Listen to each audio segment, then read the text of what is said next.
धर्म आचरण समाज जागरण संस्कृति समन्वय आयाम रतनगढ़। जिला प्रमुख Suresh Devda YouTube channel Nataraj studio Ratangarh. झलकियां देखी 8000877281। जय जय वाणी माधव भगवान लेटे हनुमान जी महाराज। नाग वासुकी भगवान की जय। गंगा यमुना सरस्वती की जय। राधे राधे। जय जय सीताराम जी महाराज। गौ माता की जय। धर्म की जय अधर्म का नाश हो, प्राणियों में सद्भावना हो। चैनल को लाइक सब्सक्राइब शेयर कमेंट घंटी बजाकर पूरा वीडियो अवश्य देखें, औरों को भी भेजें, अक्षय पुण्य लाभ लें।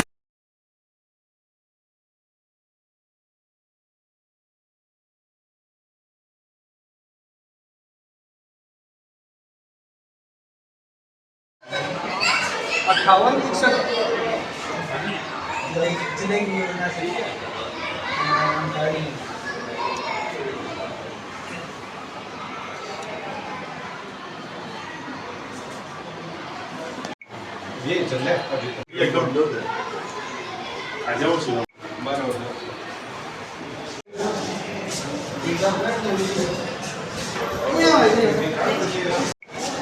में पधारे सभी माननीय अतिथिगणों का हार्दिक स्वागत अभिनंदन। अब मैं मंचस्थ अतिथियों से आग्रह करता हूं दीप मंत्र कर आज के कार्यक्रम का शुभारंभ करें। ओम के समक्ष दीप प्रज्वलन कर आज के कार्यक्रम का शुभारंभ करें।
आज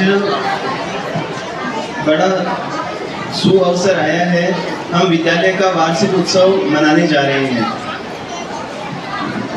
मंच पर उपस्थित सभी अतिथि हम सभी से सुपरिचित हों, उसके लिए मैं आमंत्रित करता हूं हमारे विद्यालय प्रधानाचार्य श्रीमान शरद कुमार जी शर्मा। आप आए और मंचस्थ अतिथियों का सुपरिचय हम सभी से करवाएं। श्रीमान शरद कुमार जी शर्मा।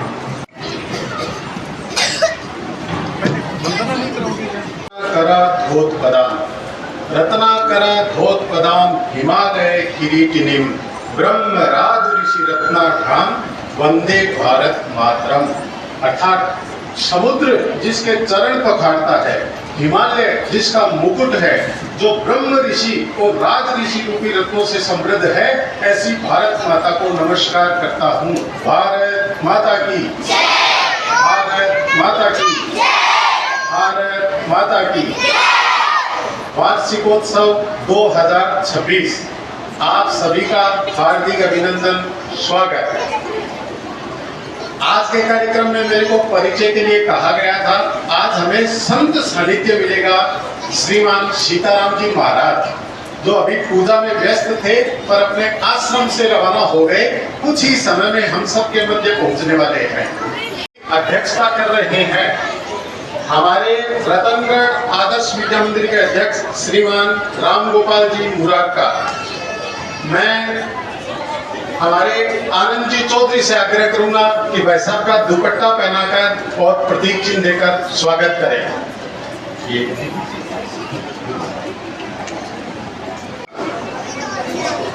जो स्वागताध्यक्ष हैं अध्यक्ष जी का, ये तुरंत पूछो बेटा, वैसे चलेगा जी का स्वागत करेंगे। हम करतल ध्वनि से स्वागत करेंगे। एक बार जोरदार तालियां।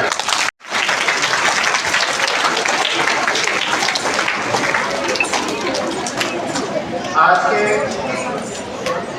कार्यक्रम के मुख्य अतिथि श्रीमान संदीप जी व्यास, CBEO। आप लोग शिक्षा अधिकारी हैं, हम सबके मध्य हैं। विद्यालय के प्रभारी नंद किशोर जी से आग्रह करूंगा, संजय जी से आग्रह करूंगा, संजय जी चारण से आग्रह करूंगा भाई साहब को दुपट्टा और प्रतीक चिन्ह देकर स्वागत करेंगे। संजय जी चारण शिविर अत्यंत व्यस्त है।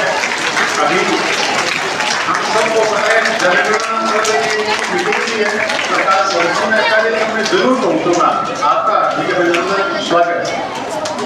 श्रीमान मुकेश जी भाई साहब, आप हमारे विभाग प्रचारक हैं, हम सबका मार्गदर्शन करते हैं। रामोकार जी शर्मा, विद्यालय के व्यवस्थापक, धानुका परिषद के आग्रह करूंगा कि भाई साहब का दुपट्टा पहनाकर प्रतीक चिन्ह देकर स्वागत करें। आप हमारे विभाग प्रचारक हैं राष्ट्रीय स्वयंसेवक संघ के, आपका अभिनंदन, स्वागत। जोरदार करतल ध्वनि से स्वागत करें।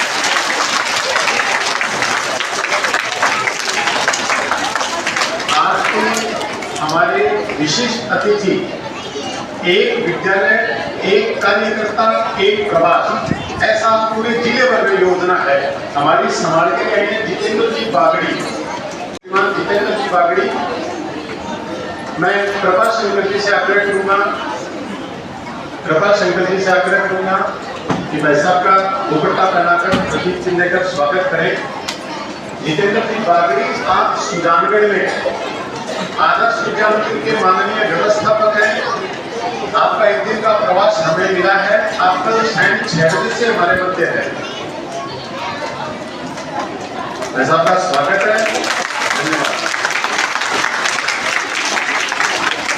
आज के हमारे कार्यक्रम के चौधरी, आप विद्यालय के व्यवस्थापक हैं पर हमारे शेठ जी के प्रतिनिधि हैं। आज वो नहीं है। मैं कन्हैयालाल जी चौहान से आग्रह करूंगा कि भाई साहब का दुपट्टा पहनाकर प्रतीक चिन्ह देकर स्वागत करें।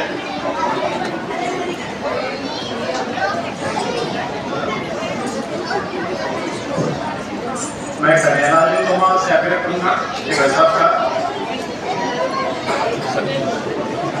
दुपट्टा पहनाकर आग्रह करें। हम सभी कर्तव्य ध्वनि से स्वागत करेंगे।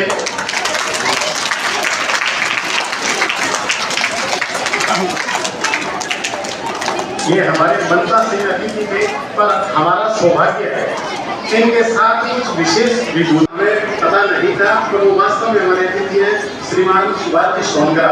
एक बार अपने स्थान पे खड़े होंगे भाई साहब, हम सब कर्तव्य ध्वनि से स्वागत करेंगे। सुभाष जी सोनगरा संघ के वरिष्ठ कार्यकर्ता है, आदर्श शिक्षा संस्थान के सह व्यवस्थापक का सौभाग्य श्रीमान वीरेंद्र जी भाई साहब, जिला प्रचारक जी। आप सब भी हम सब के मध्य हैं, आपका हार्दिक अभिनंदन, स्वागत। श्रीमान वासुदेव जी चाटला, आप भारत विकास परिषद के प्रांतीय मंत्री हैं, हम सब के मध्य आपका स्वागत। श्रीमान रामोकार जी शर्मा, आप अपने धानुका विद्यालय के माननीय व्यवस्थापक हैं, आज भी हमारे कार्यक्रम में हैं, आप स्वागत।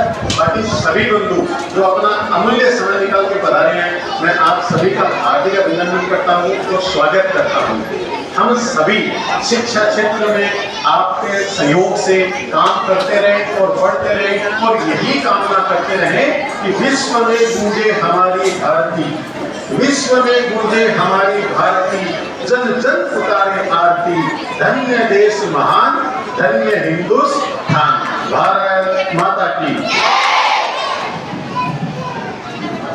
धन्यवाद। अतिथि देवो भव। अतिथि परिचय और सत्कार के बाद विद्या की देवी सरस्वती माता की वंदना के लिए मैं आमंत्रित करता हूँ विद्या मंदिर की बहनों को कि सरस्वती वंदना के लिए मंच पे आए।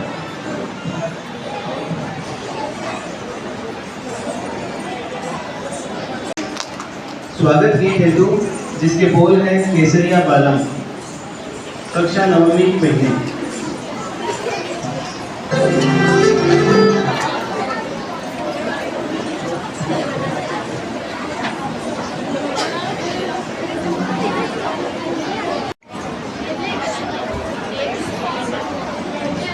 सुंदर प्रस्तुति के पश्चात मैं आज के कार्यक्रम के मुख्य अतिथि श्रीमान संदीप जी व्यास CBEO साहब से आग्रह करता हूँ कि मंच पर आएं और अपना उद्बोधन प्रदान करें। श्रीमान संदीप जी व्यास।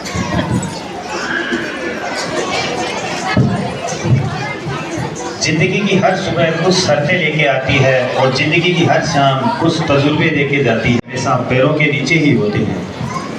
माध्यमिक आदर्श विद्यालय के इस वार्षिक समारोह के मंच पर विराजमान श्रीमान रामगोपाल जी मुरारका, श्रीमान संत सानिध्य सीताराम जी महाराज जी, आपको प्रणाम करता हूँ। आनंद लाल जी चौधरी, जितेंद्र जी बागड़ी, दर्शक दीर्घा में बैठे मेरे गुरु जी रामगोपाल जी, वासुदेव जी, सभी सम्मानित अतिथियों और प्यारे बच्चों, आपके वार्षिकोत्सव में आने की बहुत उत्कंठा थी। भाई सर जी ने आग्रह किया तो मैंने कहा मैं जरूर आऊंगा। आप सभी का हार्दिक अभिनंदन करते हुए सभी बच्चों को मैं बहुत छोटी सी कहानी सुनाने जा रहा हूँ। इस कहानी को सुने आप। एक बार एक गांव में एक वृद्ध दंपति रहते थे और वृद्ध दंपति भगवान के परम भक्त थे। हर समय अपनी दिनचर्या के बाद में भगवत नाम का संकीर्तन ही किया करते थे। एक बार संयोग से उस गांव में बारिश हुई और बारिश बहुत तेज हुई। थोड़ी बाढ़ की स्थितियां बनी तो जिला प्रशासन ने एक मुनादी फिराई कि भाई आपके गांव के जो नीचे क्षेत्र है वो डूबने के कगार पर है, आप ऊंचे क्षेत्रों में चले जाओ। बारिश फिर भी नहीं रुकी, बारिश का पानी बढ़ता रहा और लोग प्रशासन के द्वारा लगाए गए ट्रैक्टर, जीप, इन साधनों से गांव छोड़ के जाने लगे। लेकिन वो वृद्ध दंपति अपनी पूजा पाठ में ही व्यस्त रहे। बारिश का पानी इतना बढ़ा कि छत पर आ गया, छत तक आ गया, सारा गांव लगभग खाली हो गया। लेकिन वो वृद्ध दंपति अपने उसी घर में छत पे आकर के फिर भगवान का नाम लेने लगे। प्रशासन ने उनको बचाने के लिए एक हेलीकॉप्टर भेजा। हेलीकॉप्टर से एक व्यक्ति ने उतर के कहा कि आप आ जाइए, ये गांव अब डूबने वाला है, आपको हम बचा करके नजदीकी गांव में ले चलेंगे। लेकिन उन वृद्ध दंपति ने चलने से मना कर दिया। पानी बढ़ता रहा, इतना बढ़ा कि अंततः वो वृद्ध दंपति पानी में डूब गए। डूबने से उनकी मृत्यु हो गई। अब जब मृत्यु हो गई तो वो जैसे अपने शास्त्रों में पढ़ते हैं, यमराज जी के दरबार में उनकी पेशी हुई।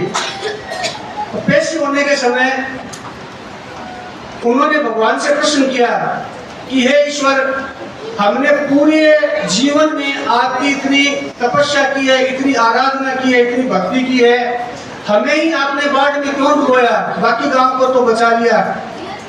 तब ईश्वर ने कहा कि देखो, आपके गांव में जब बारिश आई तो प्रशासन की मुनादी हुई थी ना?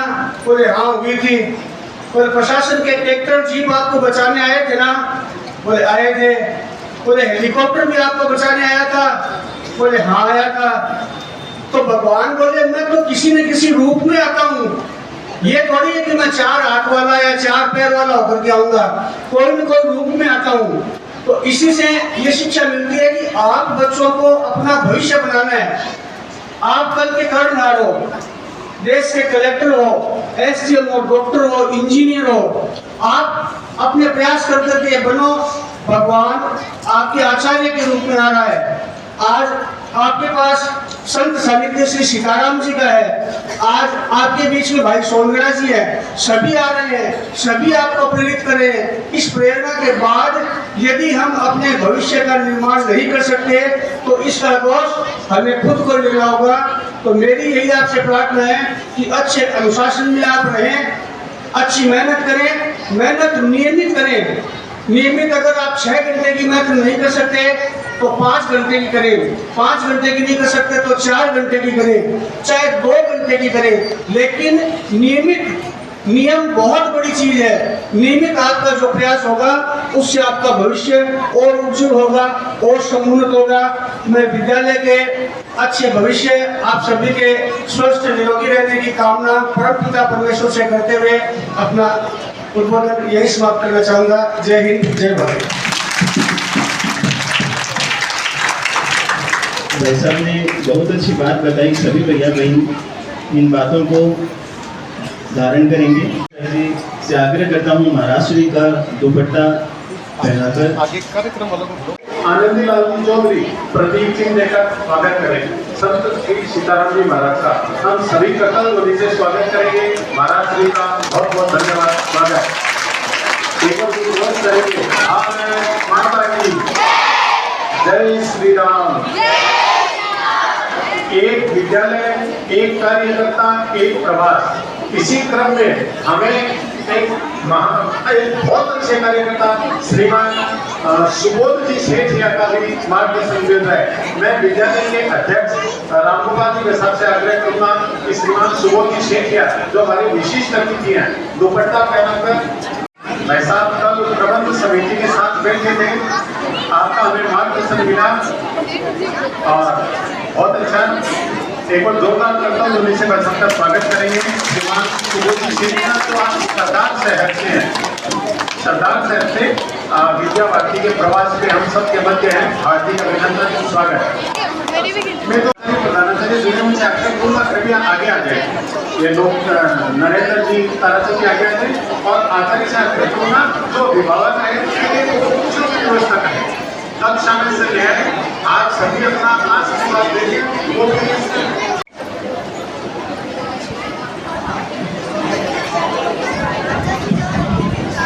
इसके बाद योगासन की महीने तैयार रहें।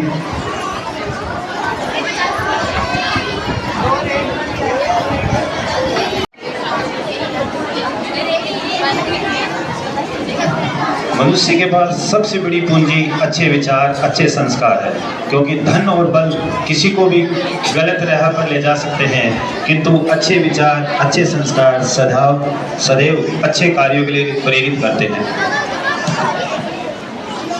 एक बार पुनः इन बहनों के लिए जोरदार तालियां।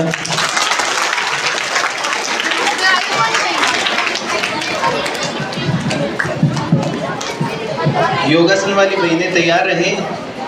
इनसे पूर्व कक्षा 10वीं की बहन योगिता आपके समक्ष अपने विचार प्रकट करना चाहती है। बहन योगिता मंच पर है।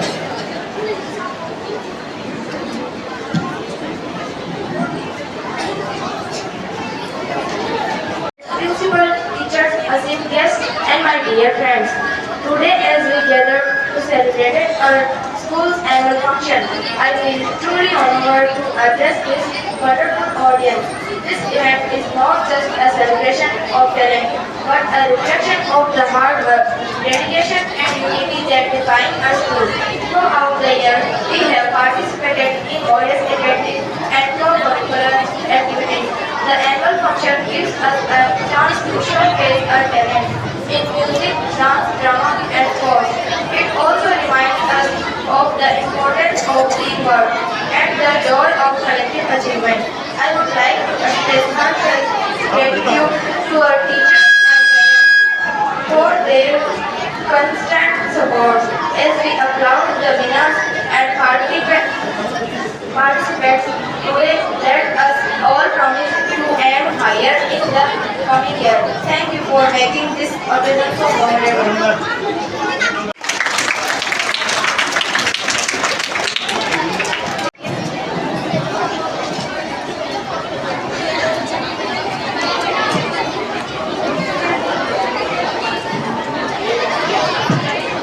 सावधान सभी भैया बहन भाई साहब की बात ध्यान से सुने।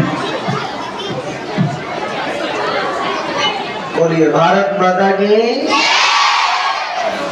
आप सब अच्छे भैया बहन है ना, अपने लिए ताली बजाओ भाई।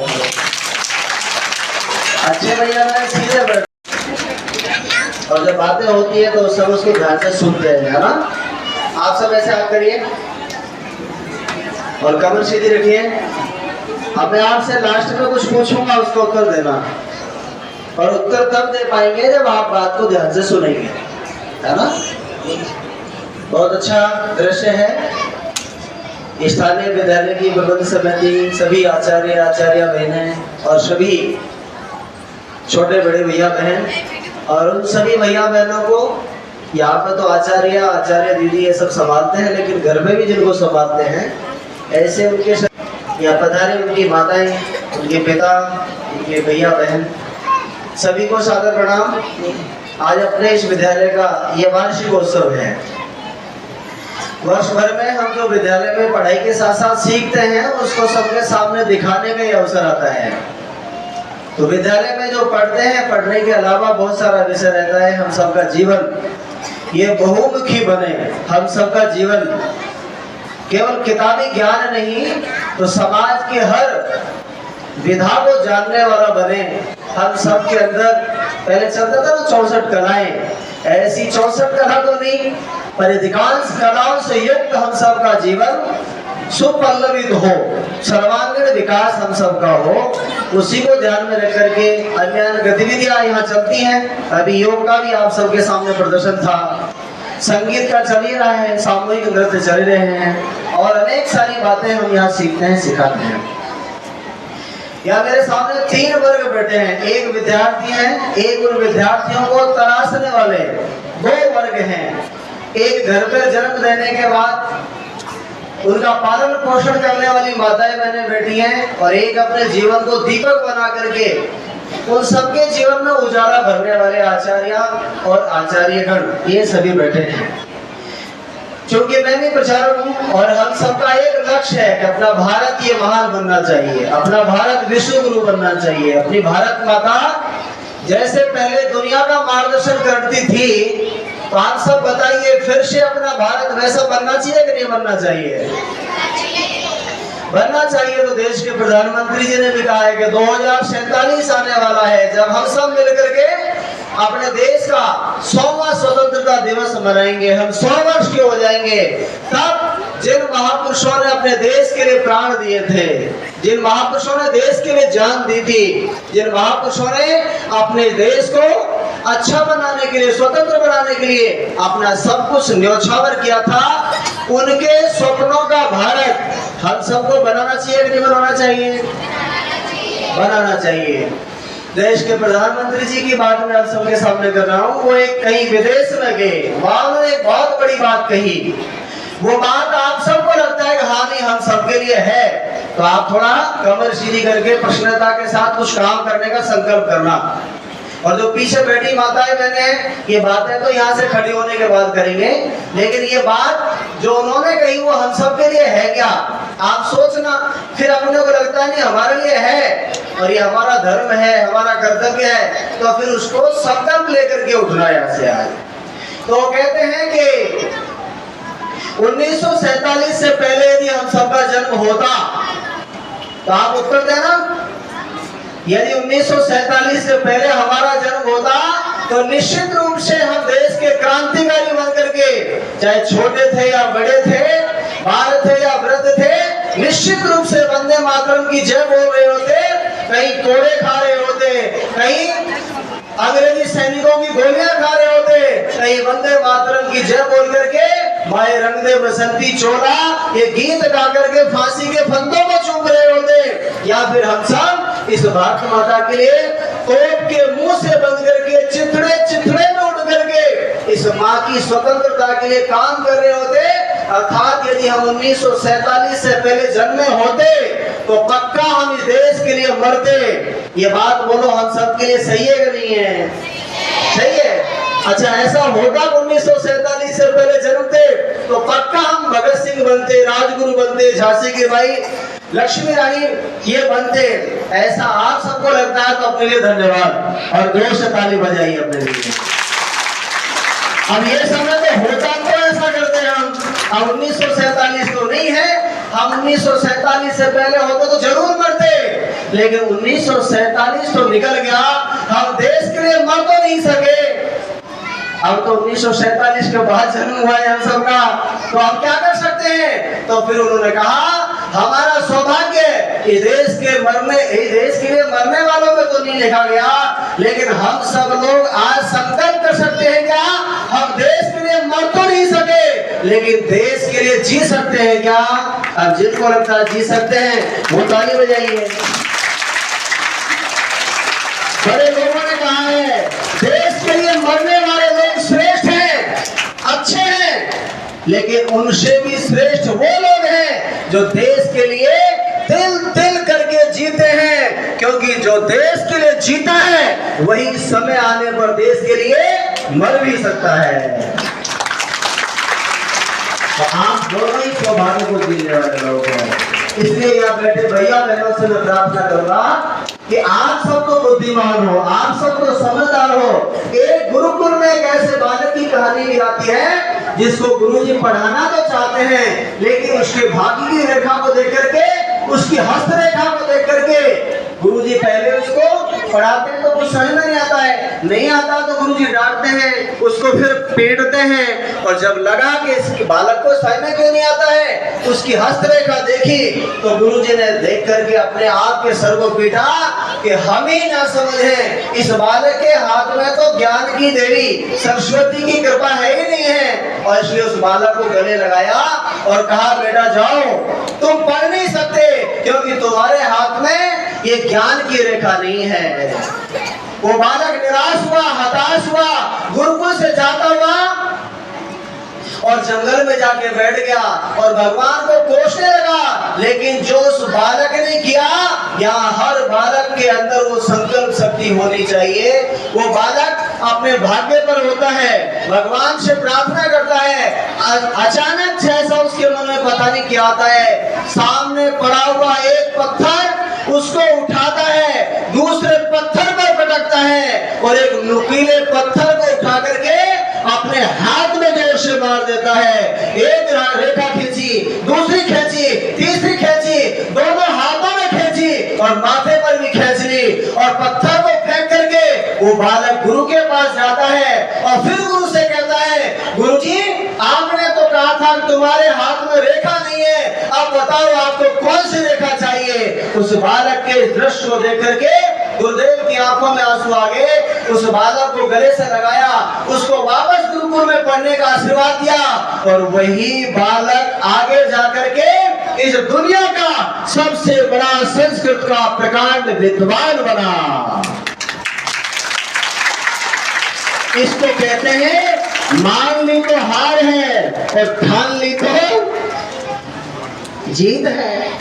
हम ठाने कि हमको सामान्य नहीं बनना है, हमको पढ़ना है ज्ञान के लिए, हमको पढ़ना है देश के भाग्य के लिए, हमको पढ़ना है इस देश के लिए अच्छे वैज्ञानिक देने के लिए, अच्छे इंजीनियर देने के लिए, इस देश के लिए सत्य पथ पर चलने वाले अच्छे नागरिक देने के लिए। हम संकल्प करें तो ऐसे देश के लिए नागरिक दे सकते हैं। दूसरी यहाँ पर माताएं बहनें बैठी हैं, ये सब माताएं बहनें अपने बच्चों को जन्म देने के बाद और फिर विद्यालय में भेजने के बाद निश्चिंत हो जाती हैं। कुछ माताएं बहनें इससे अलग हट के कर्तव्य करती हैं, मैं उसके लिए धन्यवाद देता हूँ।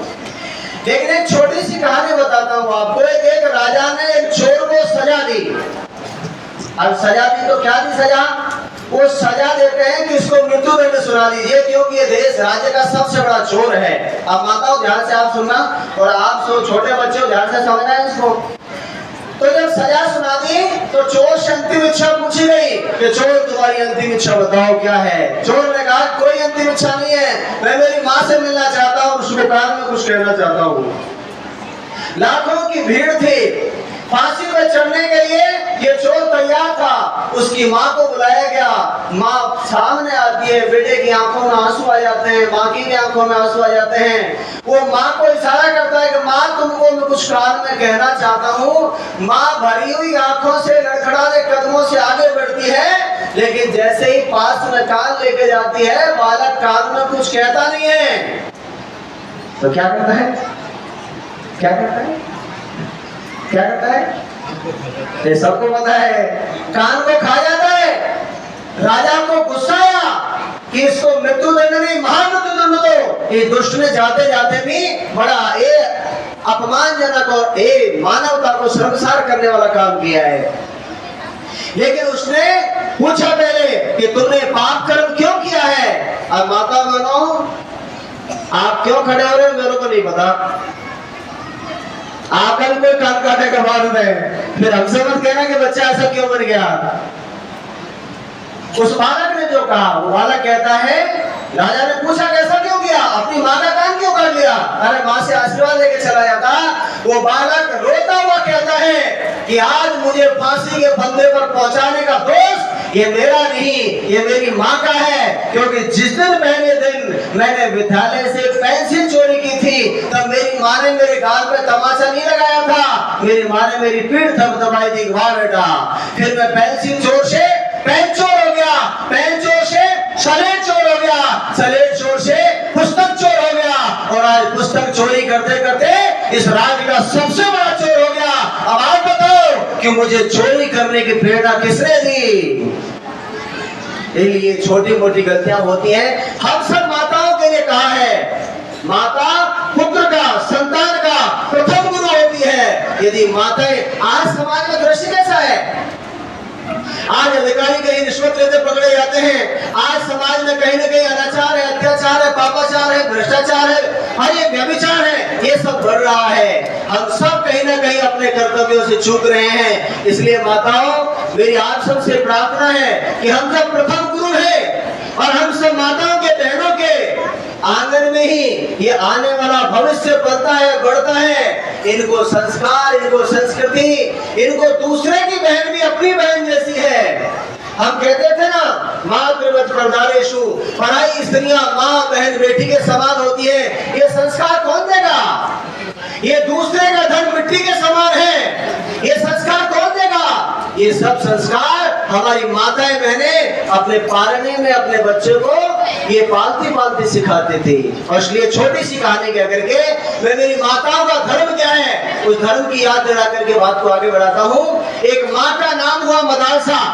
वो माँ मदालसा जब विवाह करके राजा के घर में जाती है, राजा अपनी मूंछों पर ताल लेकर के कहता है कि मेरी आने वाली संतान ये चक्रवर्ती सम्राट बनेगी। माँ मुस्कुरा के कहती है कि तुम्हारी आने वाली संतान ये सम्राट नहीं, ये संत बनेंगी।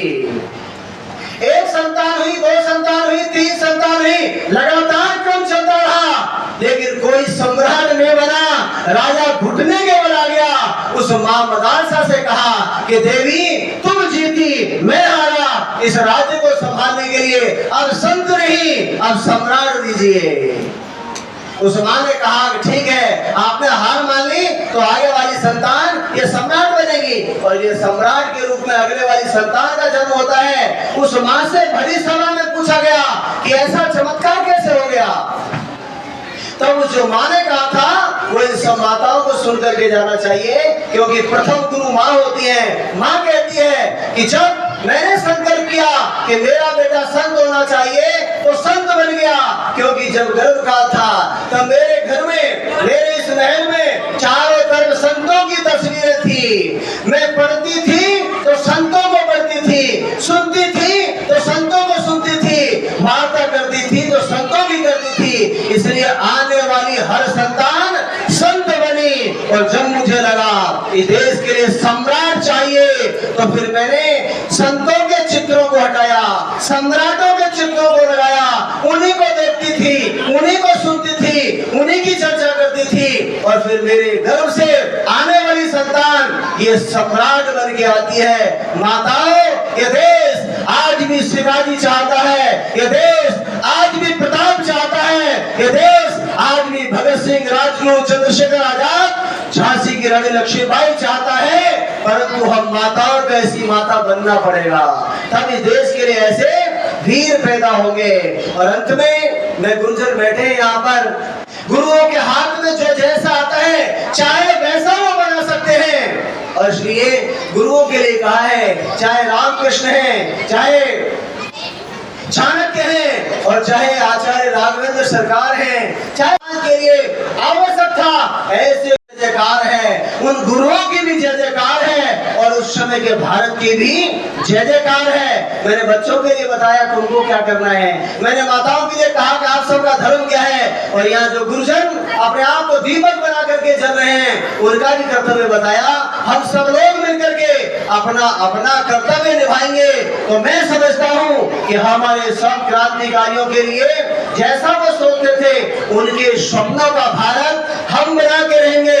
2047 तो बहुत दूर की बात, उससे पहले ही इस भारत का डंका बज रहा है और जल्दी ही विश्व गुरु के रूप में दुनिया में बजेगा। आप सब चाहते हैं कि नहीं चाहते हैं कि बजे?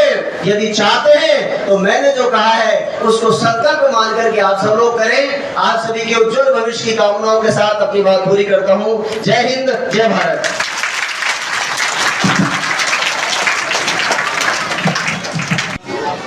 आज के इस कार्यक्रम में अभिभावक सम्मान कार्यक्रम भी रखा गया है। साथ में मैं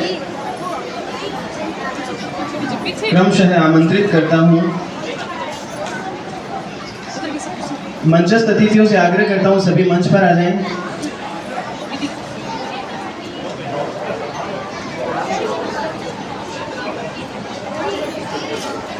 जो इंसानियत न सिखाती हो। श्रीमान सोहन लाल जी लिम्बा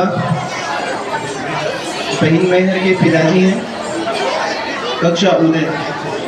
श्रीमान सोहन लाल जी लिम्बा। श्रीमती मोनिका जी शर्मा भैया प्रियांश की माता जी हैं,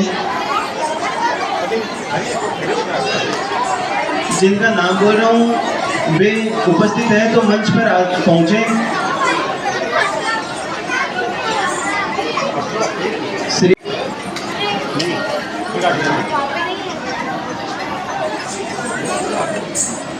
श्री सवाई सिंह जी, श्री धर्मचंद जी, तुरंत मंच पर आते रहें। श्रीमती केसर जी प्रजापत,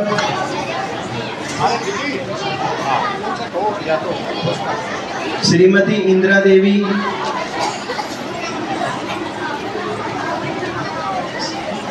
तोवेंद्र के पिताजी उपस्थित हैं।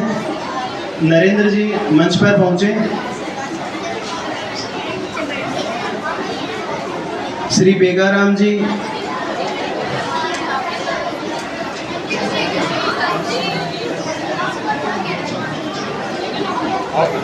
मोनिका जी मंच पर पहुंचे।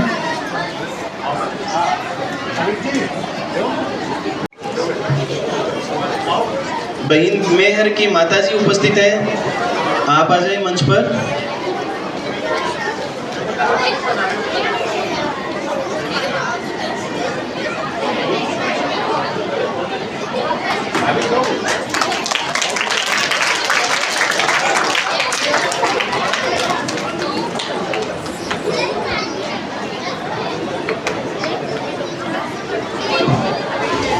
श्रीमती कमला देवी भोजन,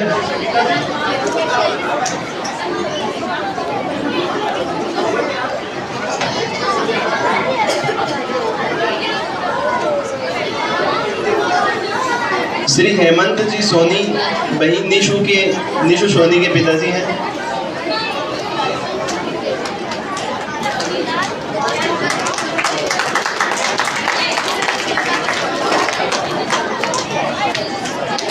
श्री हेमंत जी सोनी, श्री ओम मनोहर जी स्वामी, श्री ओम मनोहर जी स्वामी बहन भाग्यश्री के पिताजी हैं। श्रीमती प्रीति शर्मा,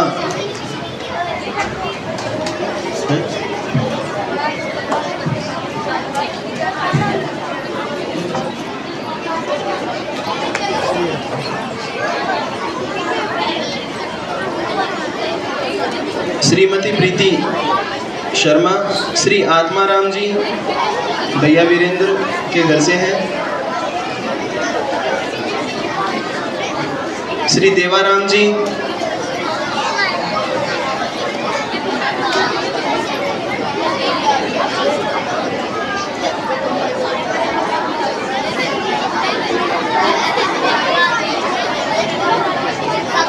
श्री देवाराम जी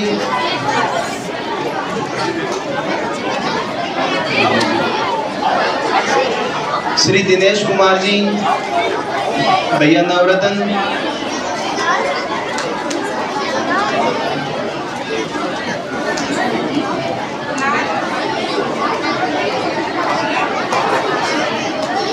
श्री संदीप जी रांकावत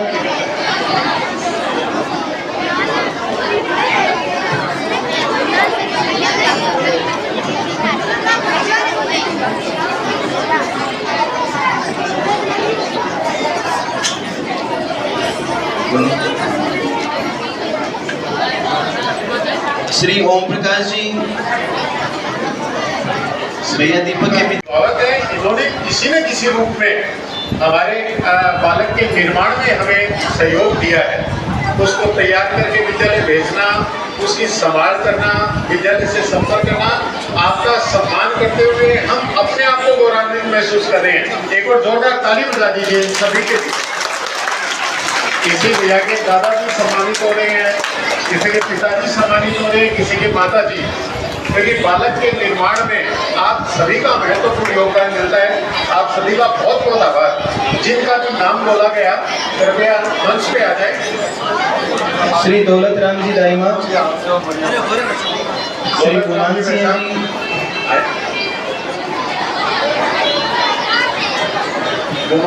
जी, गुमान सिंह जी जो नियमित विद्यालय आते हैं अपने बच्चों की संभाल करने के लिए, आपका अभिनंदन करते हुए हम अपने आप को गौरवान्वित महसूस करते हैं कि आप सबने हमें अपना भरपूर आशीर्वाद दिया। आज के वार्षिकोत्सव में छोटे भैयाओं की प्रस्तुति, आपका जो आशीर्वाद है, ये हमारा उत्साह वर्धन कर रहा है। इस विपरीत मौसम में भी आप अपना अमूल्य समय निकाल के पधारे, ये हमारे लिए बहुत बड़ी बात है। हमारे भैयाओं का छोटा सा प्रयास है, चलते हुए विद्यालय में थोड़ा सा समय निकाल कर हमने कार्यक्रम किया। आपने इतना आशीर्वाद दिया, सभी का बहुत बहुत आभार, बहुत बहुत धन्यवाद। एक और जोरदार ताली बजा दीजिए जिनका सम्मान हो रहा है। श्री गुमान सिंह जी, श्री जाबरमल जी, श्री भंवरलाल जी स्वामी, श्री लोकेश कुमार जी, श्री राजू राम जी, श्री राम अवतार जी, श्री रामचंद्र जी दाइमा, श्री भवानी सिंह जी, श्री सरवण सिंह जी, पृथ्वी सिंह जी, श्री महावीर प्रसाद जी, जिनका नाम बोला जा रहा है तुरंत मंच पर पहुंचे। श्री दिलीप कुमार जी वही मुस्कान के घर से हैं। श्रीमान संदीप कुमार जी शर्मा भानुदा से,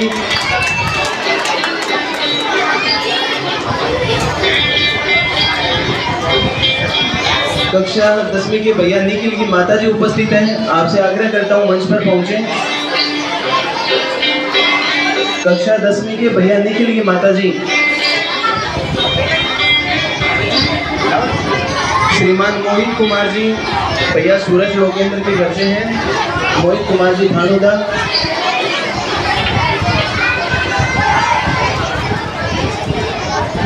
श्रीमान सुरेंद्र सिंह जी भैया हिम्मत सिंह के पिताजी हैं।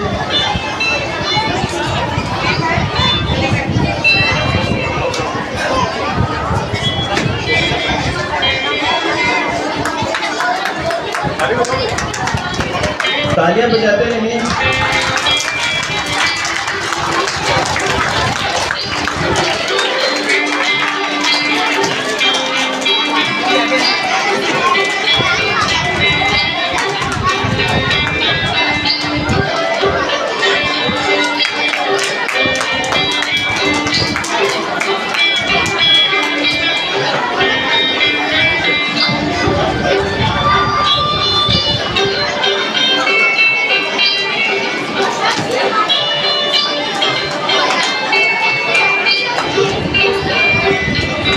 सभी विभागों का अन्य क्षेत्रों में भी खूब योगदान रहता है।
एक बार जोरदार तालियों से सभी का स्वागत करें।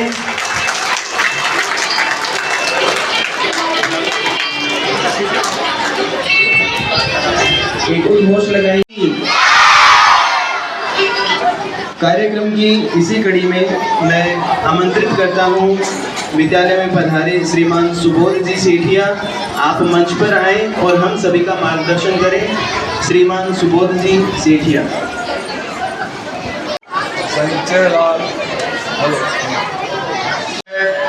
माध्यमिक विद्या आदर्श विद्या मंदिर रतनगढ़ के वार्षिकोत्सव में आज मुझे आने का अवसर मिला। मैं यहाँ की समिति ने जिन्होंने मुझे आमंत्रित किया उनको उसके लिए हार्दिक धन्यवाद देता हूँ। श्रीमान सीताराम जी महाराज, श्री राम गोपाल जी मुरादा जी, श्री संदीप जी व्यास, मुकेश जी, विभाग प्रचारक महोदय श्री जितेंद्र जी भागड़ी, श्री आनंद लाल जी चौधरी साहब, प्यारे भैया बहनों और आचार्य महोदय, शिक्षक शिक्षिकाएं और कार्यकारिणी के सदस्य, आज इस शुभ अवसर पर आपने मुझे बुलाया, मैं बहुत ही असुरक्षित हो रहा हूँ। ऐसे आयोजन का सत्र प्रारंभ में ही होना ये बताता है कि संस्था में जागरूकता कितनी। अभी तो एडमिशन के कार्य चल रहे हैं और सत्र शुरू होते होते वार्षिकोत्सव करना, इसका मतलब ये जुझारूपन है और बहुत व्यवस्थित व्यवस्थाएं चल रही है। मैं बहुत इस बात से प्रसन्नता महसूस करता हूँ। प्यारे बालकों, बात मुझे आपसे करनी है। बच्चों, मैं आपसे बात करना चाहता हूँ और आपके बाद में पीछे बैठे अभिभावकों से बात करना चाहता हूँ। ये रतनगढ़ का सौभाग्य है कि रतनगढ़ में आदर्श विद्या मंदिर की 5 संस्थाएं चल रही है, जिसमें संचालक है, यहाँ मैं अभी खड़ा हूँ, इसके साथ कुल 5 संस्थाएं चल रही है। ये हमारे देश के लिए बड़े सौभाग्य की बात है। पूरे देश में 32,000 आदर्श शिक्षण संस्थान की शाखाएं। आप कहेंगे इसमें क्या बड़ी बात है, लाखों स्कूलें और भी है, बहुत विशिष्टता है। अन्य स्कूलों से अपने ये विद्यालय बहुत अलग है, उत्कृष्टतम है, उत्कृष्टता की पराकाष्ठा कह सकते हैं।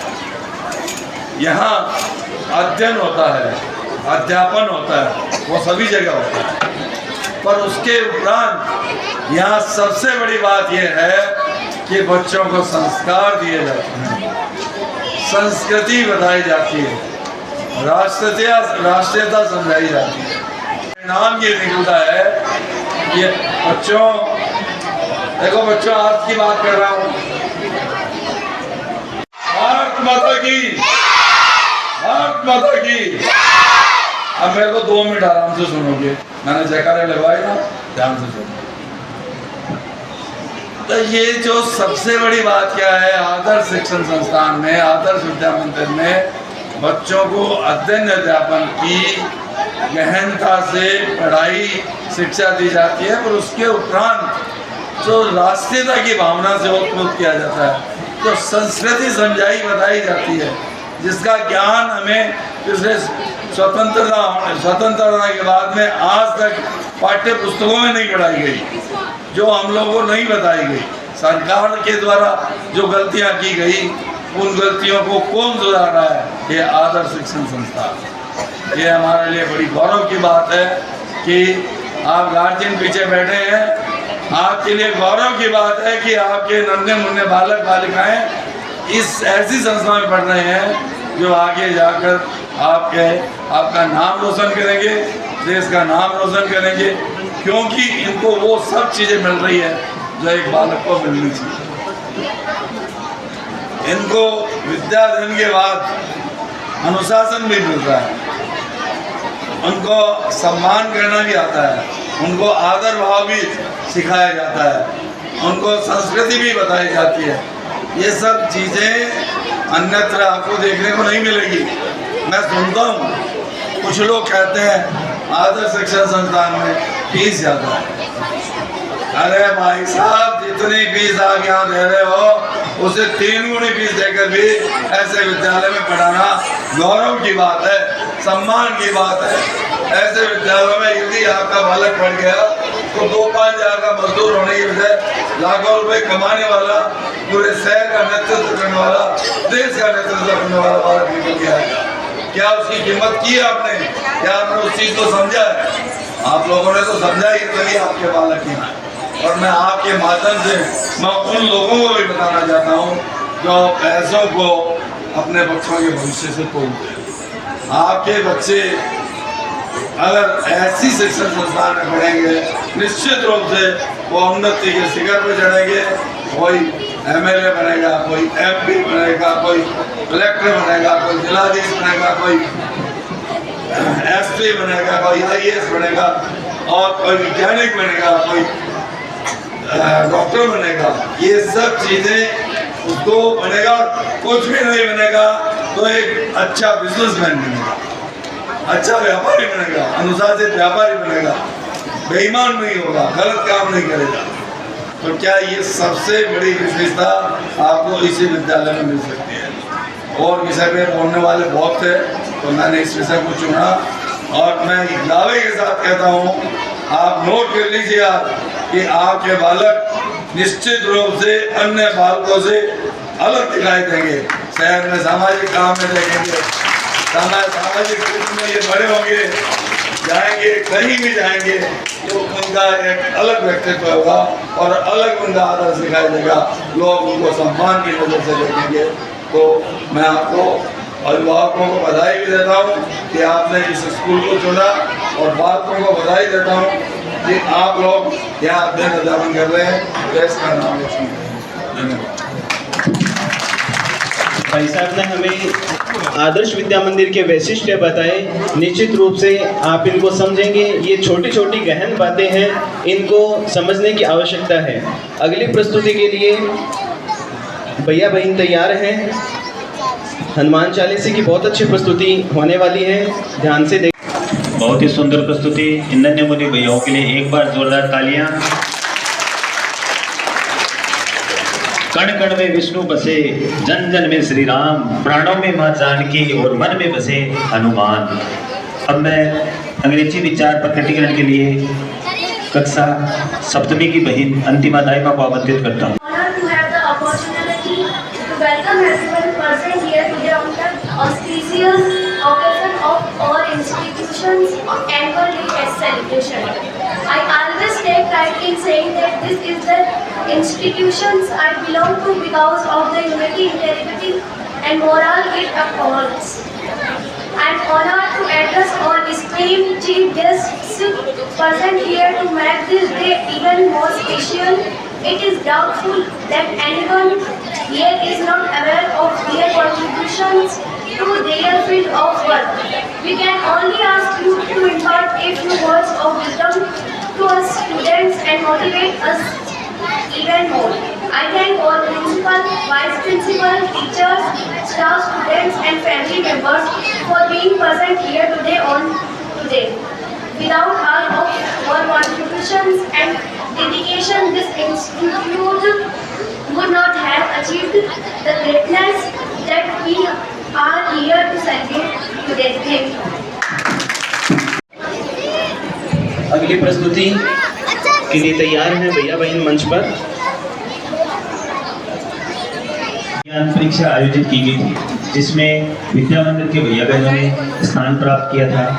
अब मैं आमंत्रित करता हूँ बहन प्रीतिका पुत्री श्री महावीर प्रसाद जी।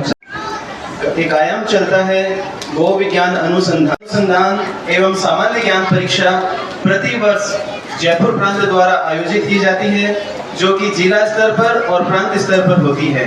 इस बार भी गो विज्ञान परीक्षा जिला स्तर पर आयोजित हुई थी।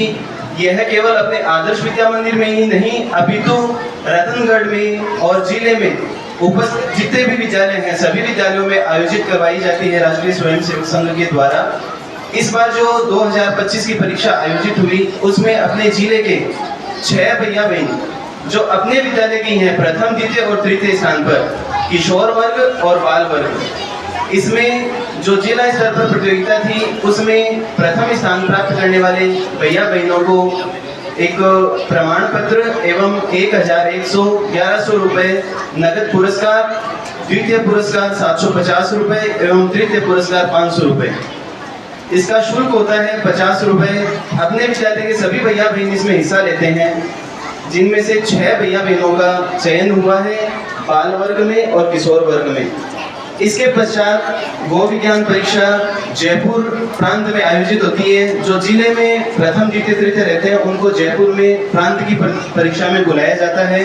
अपने विद्यालय की एक बहन कल प्रीतिका जयपुर की प्रांत परीक्षा में गई थी और उसका परिणाम अभी आया नहीं है। अभी जिले की परीक्षा का परिणाम घोषित होने जा रहा है और बहनों को और उसके माता पिता जो भी उपस्थित हैं वे भी मंच पर आएंगे। उनको अभी अपने रतनगढ़ जिले के श्रीमान गिरेंद्र जी भाई साहब, जिला प्रचारक एवं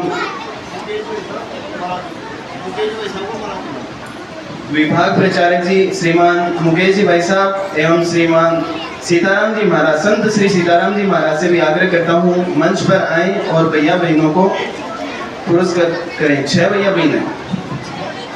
बहन रिया कंवर, जय शर्मा, साक्षी सोनी। परीक्षा का एक प्रतीक चिन्ह गौ माता का गोबर से बनी हुई प्रतिमा है, बहुत सुंदर प्रतिमा है। जोरदार तालियां बजाएं। गौ माता की। किशोर वर्ग में द्वितीय स्थान प्राप्त किया बहन संजना प्रजापति, मंच पर उपस्थित हो।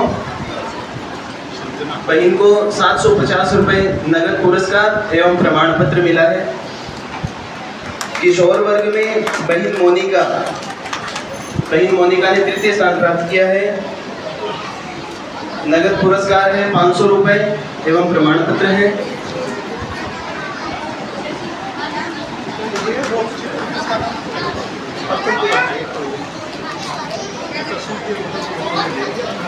इसी क्रम में बाल वर्ग में बहन रिया ने प्रथम स्थान प्राप्त किया है, 1100 नगद पुरस्कार और गोबर से बनी प्रतिमा गौ माता की बहुत सुंदर प्रतिमा है। बहन के घर से आए हुए हैं, बहन के चाचा जी या दादाजी जो भी हैं कृपया मंच पर पहुंचे।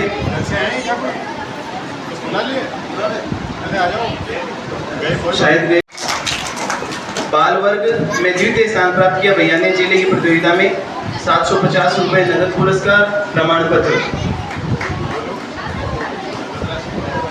तालियां बजाते रहे भैया बहनों के लिए। तृतीय स्थान प्राप्त किया बाल वर्ग में बहन साक्षी सोनी, बहन ने तृतीय स्थान प्राप्त किया है, 500 रुपये नगद पुरस्कार। अभी जुलाई में पुनः इसकी परीक्षा होने वाली है, इसका रजिस्ट्रेशन होगा, परीक्षा आगे होगी। प्रतिवर्ष इसमें खूब सारे भैया बहन भाग लेते हैं। प्रांत स्तर पर जो परीक्षा होती है उसका प्रथम पुरस्कार होता है, उसमें 15,000 रुपए की नगद पुरस्कार मिलता है, एक बड़ी प्रतिमा मिलती है गौ माता की। द्वितीय स्थान पर 8,000 और तृतीय स्थान पर 5,000 रुपए की नगद राशि प्रदान की जाती है।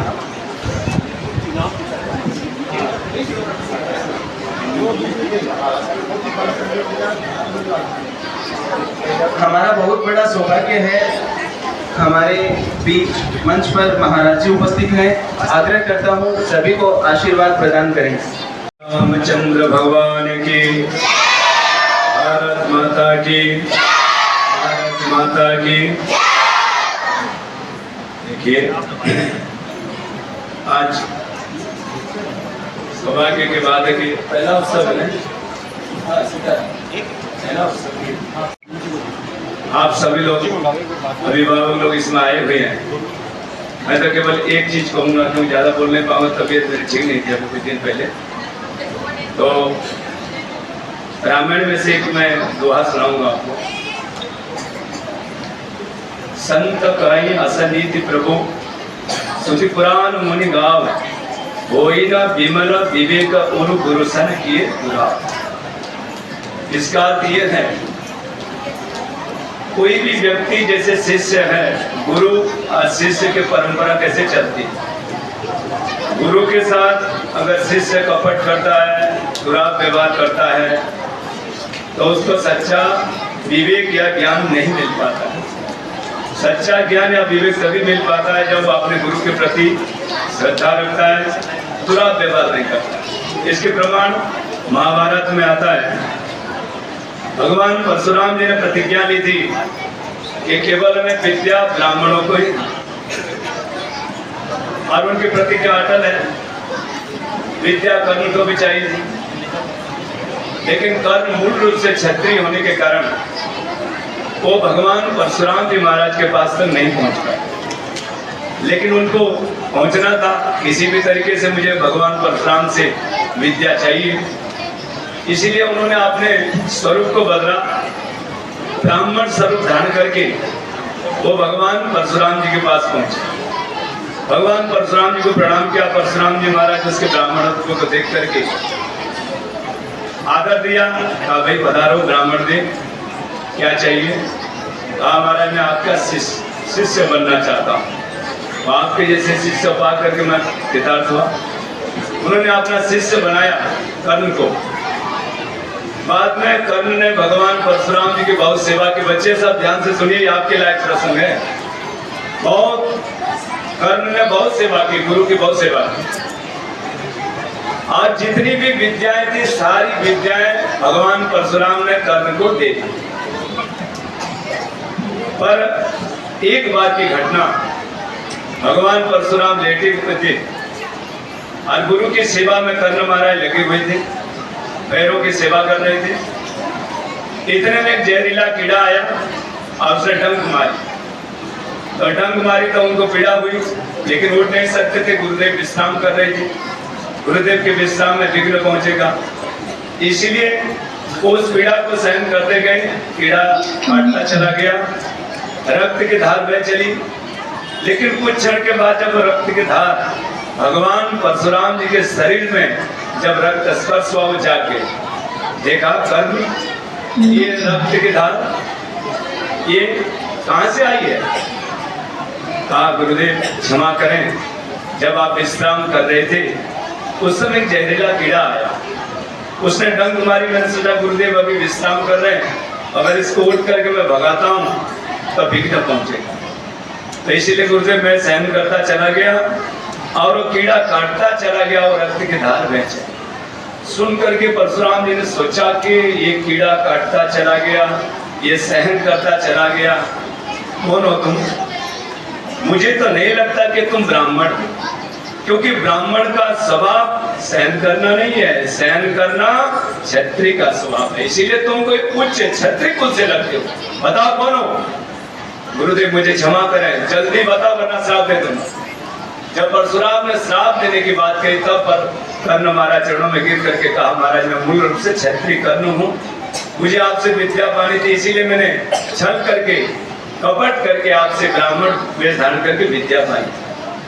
अब परशुराम जी महाराज बहुत दुखी हुए, इसने तो मेरे साथ छल किया है, कपट किया अपने गुरु के साथ, अब ये मेरा शिष्य बन चुका है, लेकिन फिर भी मैं तुझे श्राप दे रहा हूं, जाकर जो विद्या तू धोखे से पाई है, छल करके कपट करके पाई है, वही सही समय पर तुझे धोखा दे जाएगी और तू मारा जाएगा। इसका प्रमाण ठीक कुरुक्षेत्र के मैदान में हुआ था, जब कर्ण और अर्जुन के बीच में लड़ाई चल रही थी, घमासान लड़ाई चली, लेकिन अचानक ऐसा हुआ कि उसका कर्ण का रथ जो है धरती पर धंस गया।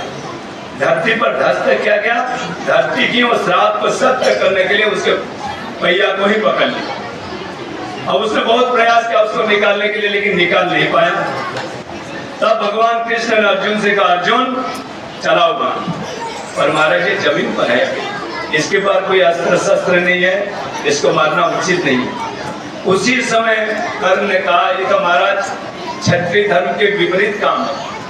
कहीं पर भी आज तक क्षत्रिय योद्धा में ऐसा नहीं सुना कि भाई प्रतिष्ठा टूटी हुई हो, योद्धा घायल हो, या उसके बाद कोई अस्त्र शस्त्र ना हो, उसके ऊपर कोई अस्त्र शस्त्र प्रहार करने का विधान हो। लेकिन आज इस अर्जुन से मैंने देखा मेरे पर बाण प्रहार करने के लिए तैयार है, जो पूरे क्षत्रिय रिवाज के विपरीत काम है। भगवान कृष्ण ने कहा, देखो कर्ण, आज तक धर्म की बहुत बड़ी बड़ी बात कर रहे हो, उस समय तुम्हारी धर्म की बात कहाँ गई थी?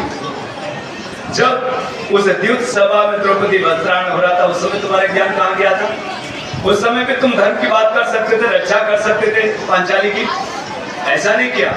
एक साथ कई वीर मिल करके अभिमन्यु को मार डाले, उस समय तुम्हारा धर्म कहाँ गया था? वो धर्म नहीं हो रहा था, धर्म की बात कर रहा है। धर्म के उस सूक्ष्म स्वरूप को समझना तुम्हारे बस में नहीं है।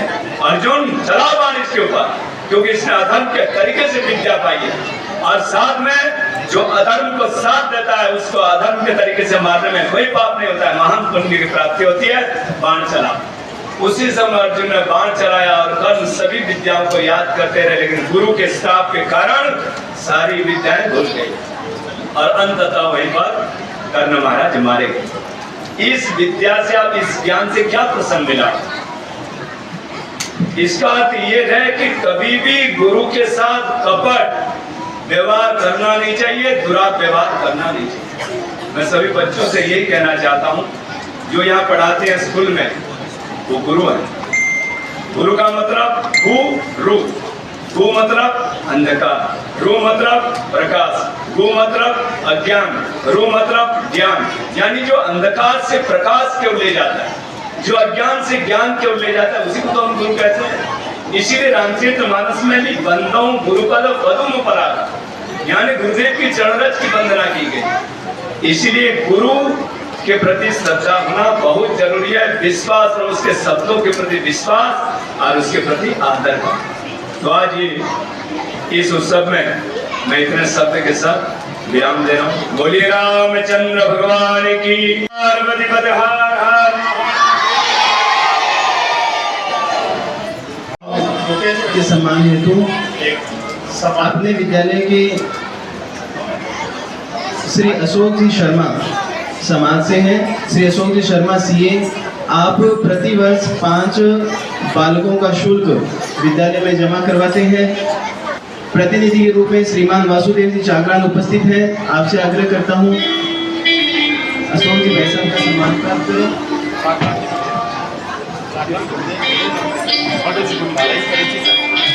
तो सरजी भाई साहब से आग्रह करता हूं अशोक जी का सम्मान आप प्राप्त करें।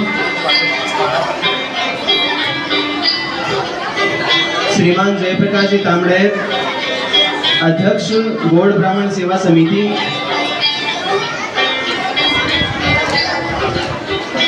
श्रीमान जयप्रकाश जी तांबड़े, आप गौड़ सेवा समिति के अध्यक्ष हैं माननीय। आपके द्वारा विद्यालय की शिशु वाटिका की कक्षाओं में 19 दरियां प्रदान की गई थी। जोरदार तालियों से स्वागत करें भाई साहब का। शिशु वाटिका की कक्षाओं के हेतु 19 दरियां भाई साहब ने विद्यालय को प्रदान की।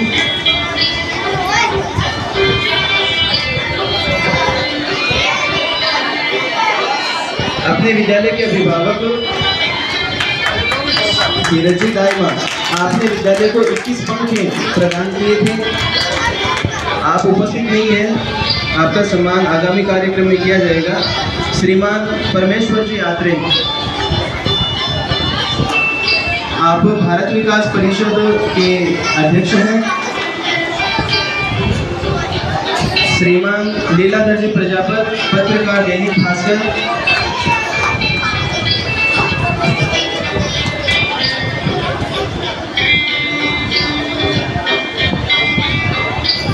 श्री अरविंद जी महर्षि, आप पत्रकार हैं, आप भी मंच पर आए, आपका भी सम्मान मंच से होने जा रहा है।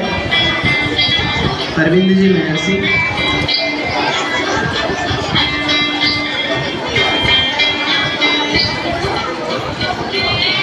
श्री अरविंद जी मिश्रा, विश्व हिंदू परिषद, आपके साथ आपके सदस्य विश्व हिंदू परिषद के सदस्यगण श्रीमान राजकुमार जी महर्षि उपस्थित रहेंगे। भाई साहब संयुक्त रूप से केवल एक पुरस्कार लेंगे। श्री कन्हैयालाल जी चौमाल विद्यालय की सार संभाल करते हैं। कुश्ती की जो जिले की, प्रांत की, SGFI की जो भी प्रतियोगिताएं होती है उनमें भाई साहब का मार्गदर्शन मिलता है।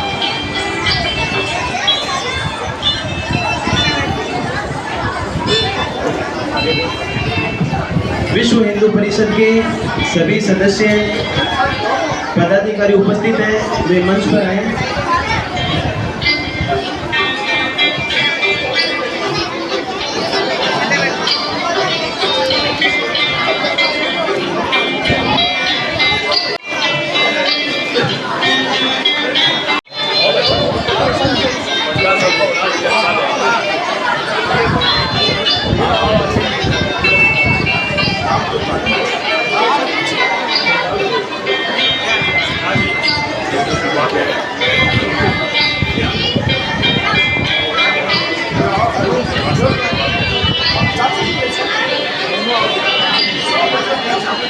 श्रीमान सुरेश जी सेंगा,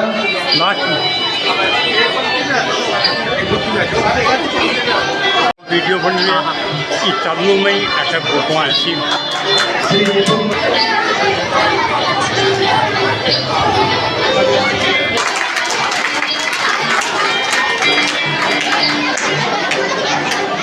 अब जो अपनी रिकॉर्डिंग करें भाई साहब से आग्रह करता हूँ मंच पर आए। एक पुरस्कार रतन लाल जी वर्मा,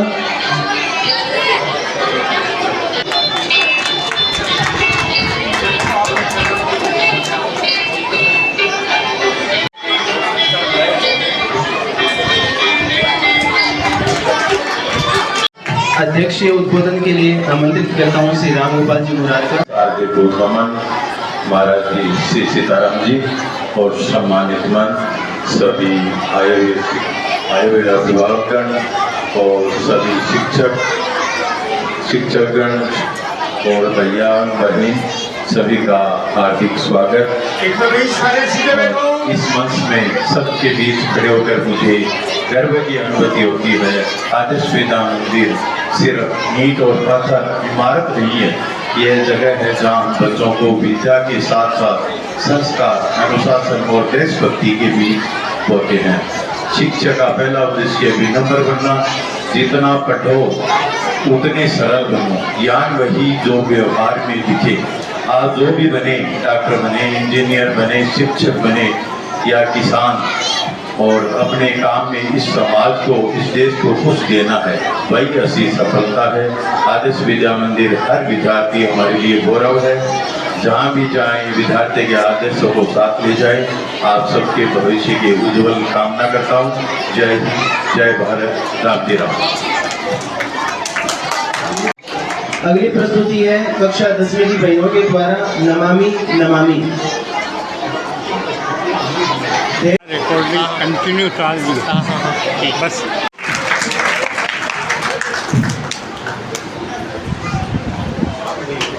मंच से सम्मान प्राप्त करें, वहीं पे मंच के पास ही वहीं पे मैं हेतु आनंदी लाल चौधरी से आग्रह करता हूँ सभी भैया वहीं बैठे रहें, अपना कार्यक्रम समाप्ति की ओर है। आभार प्रकटीकरण के लिए आमंत्रित करता हूँ श्रीमान आनंदी लाल चौधरी।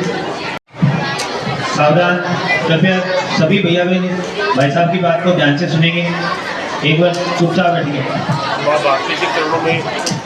ये चरणों में प्रणाम करते हुए आज के आए हुए मुख्य अतिथि सम्मानित परम पूज्य जी देव सम्मानित मंच विशिष्ट अतिथि और अन्य विद्यालय से आए हुए प्राचार्यगण और मेरे प्यारे अभिभावकगण वो अपनी मेहनत से बच्चों को यहाँ पर भेज रहे हैं और उनको खूब अच्छी तरह पढ़ाई करें और आगे भविष्य के लिए इस विद्यालय में पढ़ने दिया। और प्यारे बच्चों, नन्हे मोने बहनों, नर बच्चों और आचार्यगण और दीदी, आप सबका बहुत बहुत सम्मान। आज इस विद्यालय में प्रथम वार्षिकोत्सव मनाया जा रहा है, जिसके लिए आप सबका आए हुए को स्वागत। इस विद्यालय की स्थापना करने के लिए एक छोटा सा मैं आपको उदाहरण बताता हूँ कि यहाँ के वैद्य परिवार के श्रीमान सुखचरण जी वैद्य जो रत्नगंज के हैं और स्वरूप के व्यवसाय है। अपने दुर्गा प्रसाद अनुकादश विद्या मंदिर में 26 जनवरी का कार्यक्रम था, उनको वहाँ पर मुख्य अतिथि के रूप में बुलाया गया था।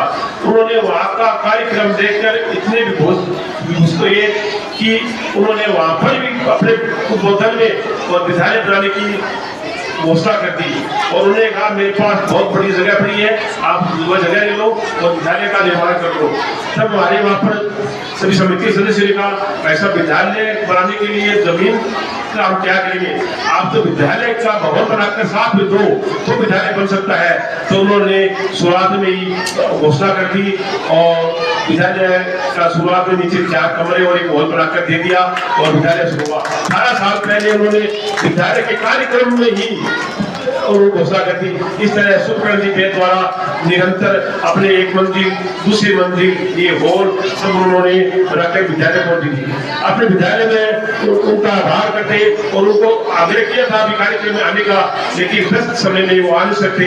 मैं उनका आभार व्यक्त करता हूँ इस विद्यालय के कार्यक्रम में कि जो उन्होंने इतना बड़ा विद्यालय बनाकर हमारे को विद्या मंदिर को सौंपा, वो बहुत धन्यवाद के पात्र है। मैं उनका बहुत बहुत आभार व्यक्त करता हूँ। शिशु प्रदीप को विद्यालय में आगामी योजना है, विद्यालय में हर तरह की सुविधा मिलेगी। बच्चों को झूले, स्मार्ट बोर्ड, स्पोकन इंग्लिश, खेल कूद, समाज से सभी तरह का कार्यक्रम बच्चों के लिए यहाँ पर होगा। और ये विद्यालय विद्यापति विद्यालय में ये मतलब नहीं है कि हमारे को काफी ज्ञान ही मिला है, बच्चों का सर्वांगीण विकास कैसे हो ये हमारी निरंतर सोच रहती है। और हमारे विद्यालय के जो आचार्य अतिथिगण है वो बच्चों के लिए ये प्रोग्राम रखते थे कि किस तरह बच्चों का सर्वांगीण विकास हो और घर में बच्चों का जन्म हो। और हमारे विद्यालय को समय पर काफी सामाजिक सहयोग मिलता रहता है और समाज के सहयोग से विद्यालय का काम चलता है।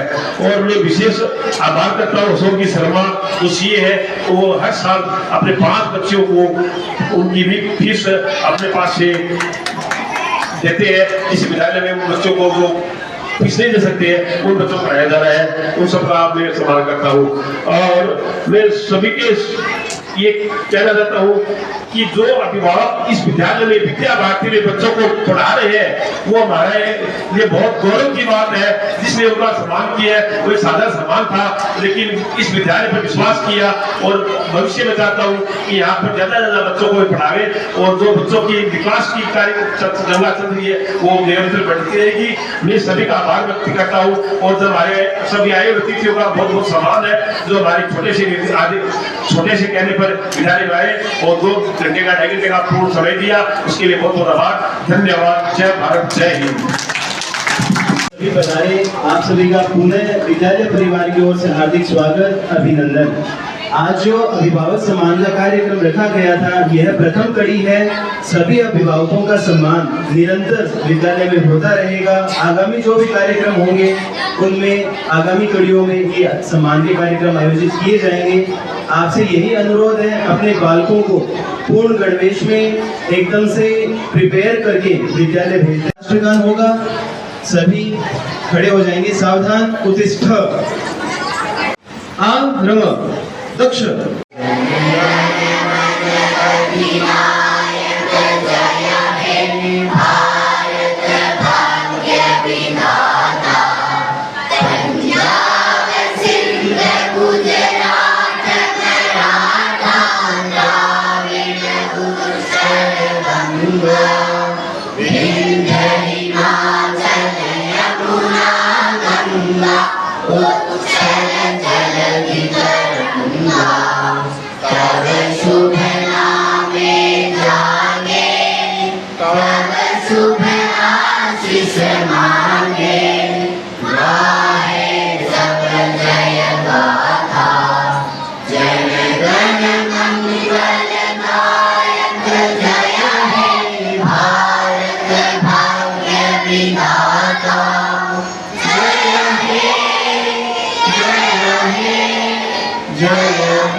उप विषय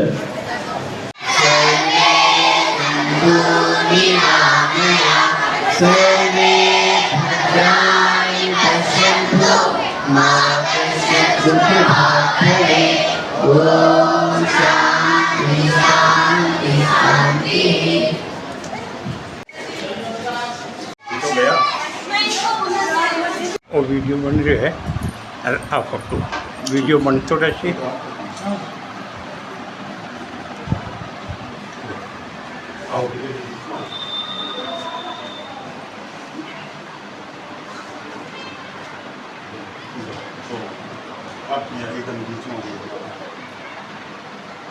धर्म आचरण समाज जागरण संस्कृति समन्वय आयाम रतनगढ़। जिला प्रमुख Suresh Devda YouTube channel Nataraj studio Ratangarh. झलकियां देखी 8000877281।